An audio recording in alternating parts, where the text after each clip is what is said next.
All right, let's take a look at 3.4. We're going to do some more graphing. Aren't you glad you learned graphing earlier? Or did you learn it? I hope you learned it.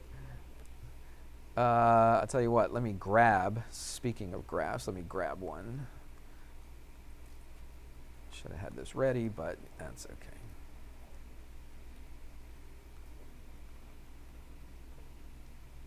It's really not going to be anything super difficult. Come on. There we go. All right. We're going to start right with an example. They don't even mess around. They go right to an example. And they ask you to solve. And it doesn't even say solve by graphing, because this is the only way that you can solve these things, because these things are not equalities. They are what? Inequalities, which means, what are you going to see in them? Shading, less than, greater than, okay, that's what you're going to see, all right? So there's no way just to say, you're not going to be able to say like x is 3, or here's your ordered pair, right? In one problem, we're actually going to find 3 different ordered pairs for a solution. But on this one, we're just going to graph them and then shade, and that's going to be our solution. All right, here we go. 3x plus y less than or equal to 4. And then this is x plus 3y is less than, just less than, negative 6. All right? And there's our system of not equations, but what? Inequalities. So what we're going to do is we're going to graph both of these. We've done this quite a bit already this year. All right? So we're going to graph both of them. And then we're going to take a look at the shading. The shading is a little bit more, just a little bit more complicated than the shading that we've done in the past. When do we do this thing? Because I know I did this with my pre-calc class, and I get confused between which class that I did these things in. Did we do this on chapter 3, or was it? Now, the first chapter 3 stuff we did was just graphed it and found the point of intersection, right? So we must have done this in chapter 2, right, with the shading, yes? All right. So I guess the last test you took, right, had the shading on there. All right, so hopefully you remember how to do this. So let's do it real quick, and let's have me be quiet and just do it. So let's do it down here. So let's get the x on the other side. So I've got y is less than or equal to negative 3x plus 4. I'm going to put that in a box because I'm going to do another one. Then I won't lose it. Put it in that box. Now let's do this one right here and do a little math and get y by itself. So I'm going to subtract an x from both sides. So I get 3y is less than negative x minus 6. Divide everything by 3. So y is less than negative 1/3 x. Divide that by a 3 and I get minus 2. I'll put that one in a box. So both things in the boxes are what we're graphing. I'm going kind of quick on these because we've done this quite a bit already. We're going to graph it, but then our shading is going to be the issue. Yes? Oh, yes.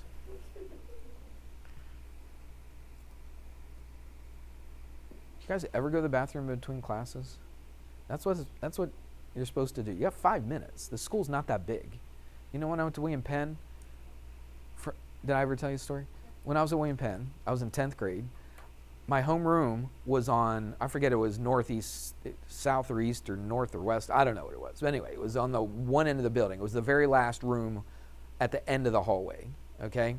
Because William Penn's kind of like a horseshoe, like this. So I was here.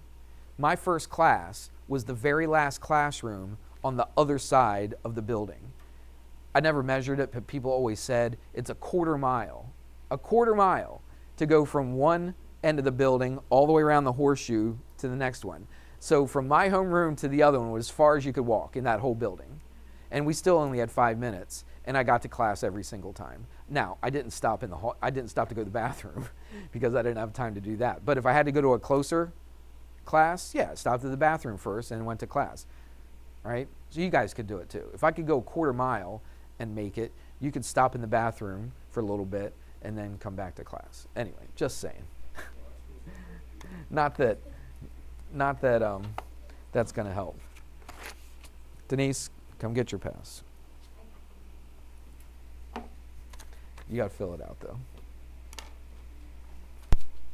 All right, enough of that. Not that anything that I just said is going to make any difference, but I just have to get it off my chest. Because you just wouldn't understand how many times I get asked to go to the bathroom every single day. All right, let's do this one. I'll be quiet.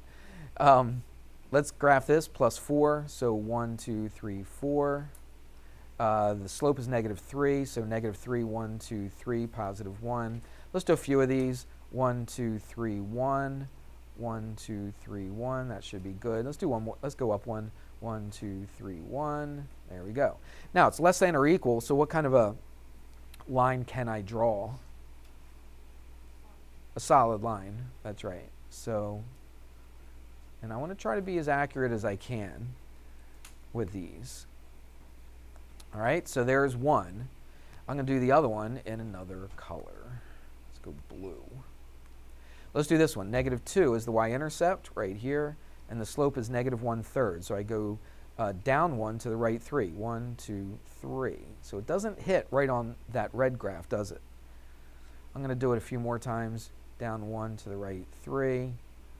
And I can't go any further. Let's go up 1 to the left 3. Let's see, 1, 2, 3. Let's do it one more time. 1, 2, 3. That's good enough. Now, what kind of line is this going to be, though?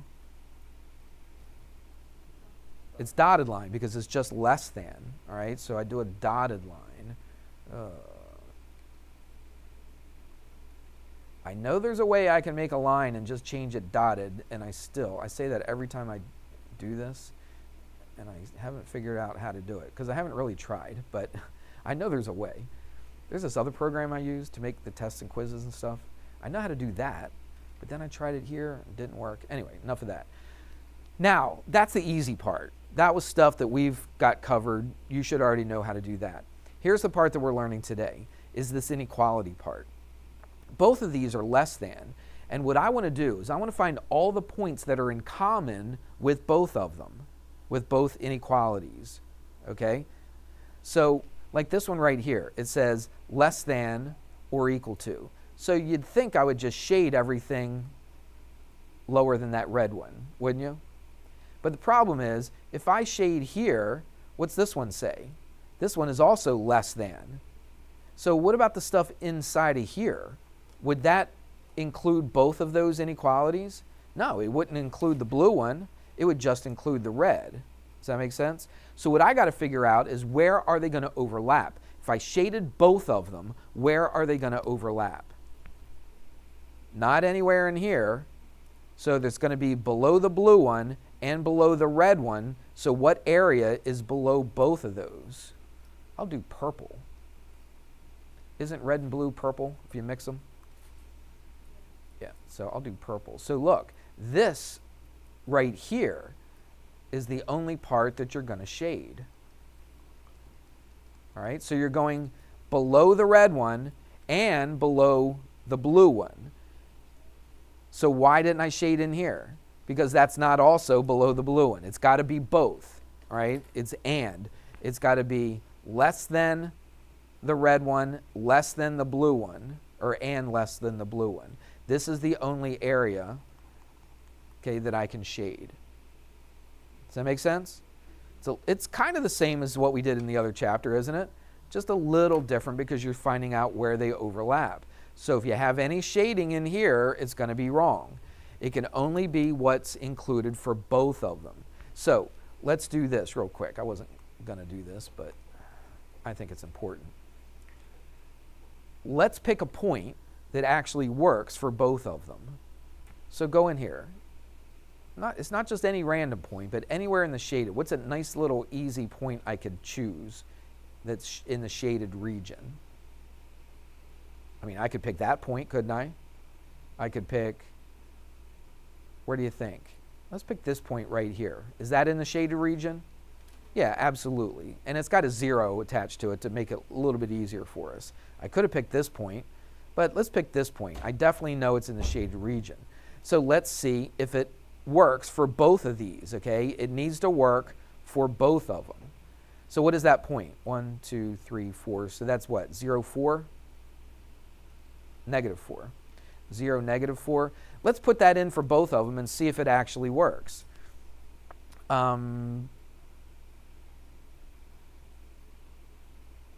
Yeah, let's put it in for this. We've already solved for y here. All right, so let's put it in for this. So what is the y? It's negative 4, isn't it? Let's see. I'm going to put a question mark in front of it. Let's see if it holds true.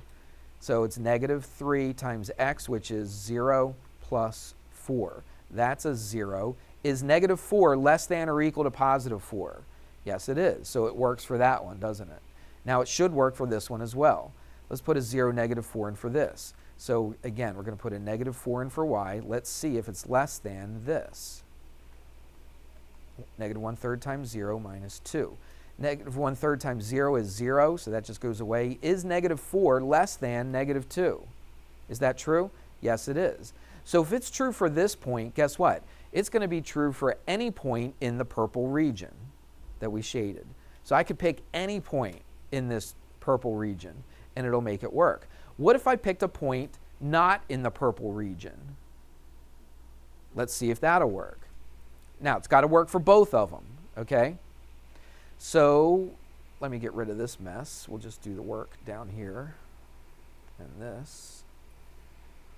What do you think is a super easy point to choose that is not in the purple region? 0, 0 would be a great point to pick. So let's pick 0, 0, all right, and put it in for here. So we're going to pick 0, 0. So let's put a 0 in there. 0 for that, less than or equal. Negative 3 times 0 is 0, so that'll be a 4. Is 0 less than 4? Yeah, so that does work. So, maybe I should have shaded there, but it's got to work for what? For both of them. All right, let's see if it works for this one. Put a 0 in for this. Negative 1/3 times 0 is 0 minus 2. Is 0 less than negative 2?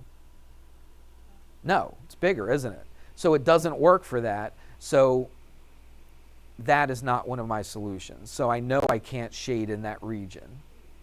Okay? All right, enough of that. Let's do another one.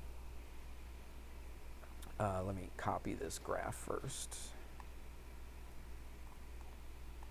Everybody okay with that? Yeah. Yeah. It's got to work for both of them. Yep. Because if you look at it, remember the red one, technically we're shading everything below that red one. But it's got to work for both of them, right? And so this area doesn't work for less than the blue, so we can't shade in there. So you're right, it has to work for both of them. Good question. All right, let's do another. You don't get that reference, but it's the old Sixers reference. You know Mr. Wilson? Do you know him yet? If you go to the boys basketball games this year, he's going to do announcing. He's going to be an announcer for the boys basketball, and I think for a lot of the girls games as well. He's a fantastic announcer. He's really, really good. He actually is hired by Wilmington University to announce their volleyball.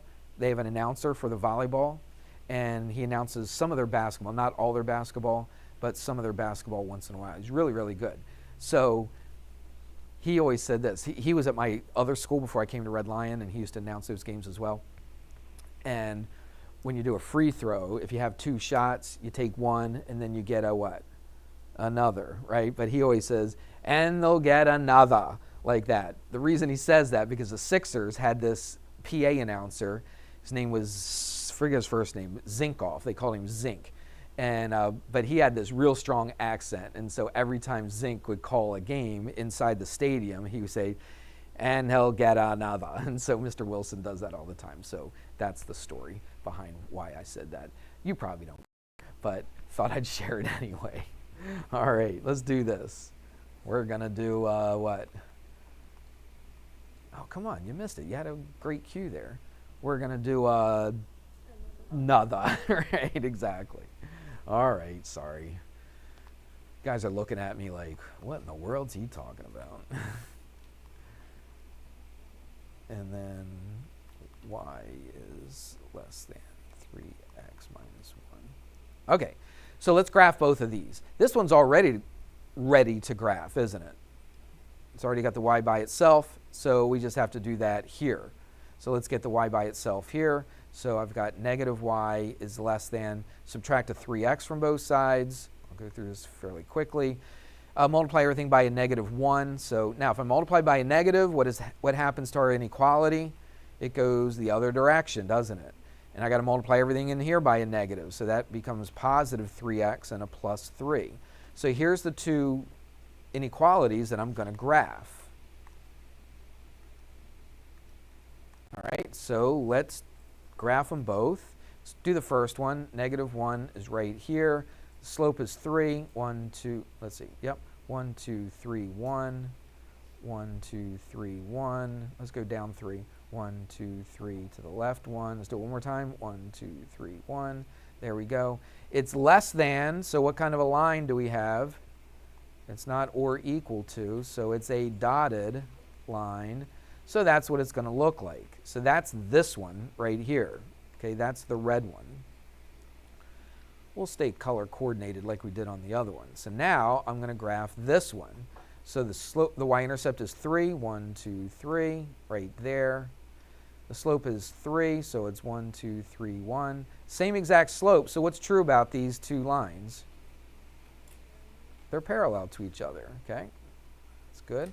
I'm not going to do any more points because I'm running out of time. Let's just do a dotted line this way, dotted line this way. Now, let's talk about the shading. This says y is less than the red one. All right, so where am I shading? Less than or below it, right? So that would be, this would be below the line. I'd be shading here. Agreed? Okay, so there's my shading for the red. Now, where's my shading for the blue one? Right, it's above the blue line because it's greater than. What are we trying to do? I'm trying to shade that purple one. What's the purple? It's the intersection between the two. There's no intersection between these two, is there? So is there any solution to this system of inequalities? No, there's not. So looking at this, our answer is no solution. Now, we graphed it, but it's not really what they're asking you to do. They're asking you to solve for it. Okay, what numbers work for both of these?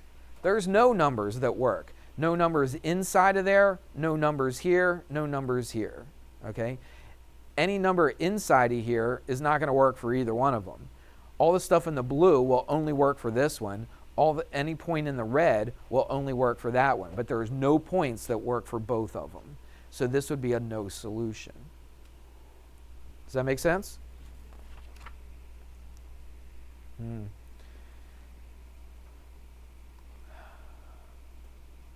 Yeah, let's do example 3. I was going to skip it and go to the next one, but I don't have enough time to do the fourth one anyway, even if I started it right now, because it's a little involved. If I wouldn't tell my dumb stories, I might be able to have this done. But let's do this one.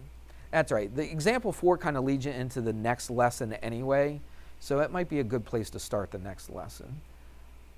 But maybe I'll go over it with you on Monday. All right, so we got this. What's different about this one? Absolute value. All right, so this is good practice. I'll do red and blue again, so I'll do this one in red. All right, what does this mean when the plus 2 is inside the absolute value symbol? What does that tell you do to your graph? Moves it to the left, that's right. All right, so it's going to be a V, right, because it's absolute value, but you're going to move it to the left. So where is our starting point? It's negative 2 where? 0. So that's where it's going to start. Negative 2, 0 right there.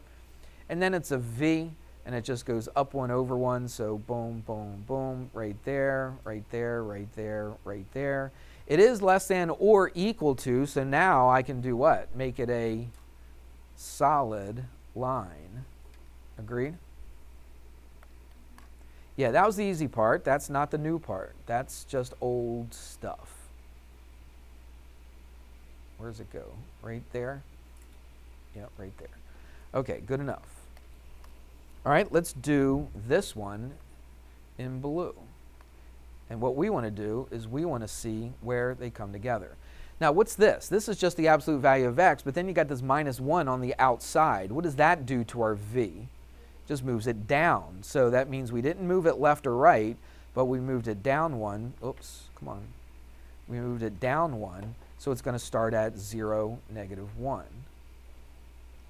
And the slope is still just a 1, so I'm just going to go up 1 over 1, like this, up 1 over 1 in this direction.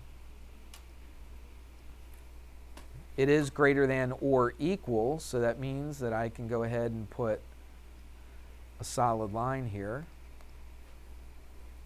And let's go like this.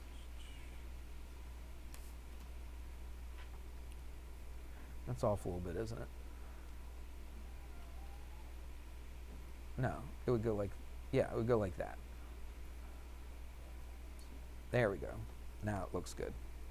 All right, so that's old stuff. What's the new stuff? The new stuff is just the shading. So we want to find out where the shading overlaps. So the red one is less than the red one, so we have to go below the red one.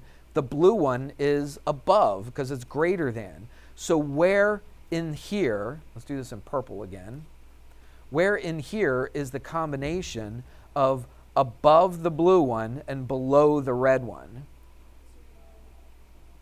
It's just all of this stuff. Everybody see that? So that is where it's shaded, right in here. It can't be up here because that would be above the red. It's got to be below the red. It can't be down here because that's below the blue, and it's got to be above the blue. So all that stuff in purple right there, that is your solution. Now, there may be a few at the end that you can't do, but I will, just because we missed one example, I don't think they would give you too many of that last example. There's none? Good. Oops. Where's everybody going? I haven't written it down yet. Page 126, 5 to 16. All right, so there you go. Try to do as many of those as you can, and we'll take a look at those on Monday. See you guys.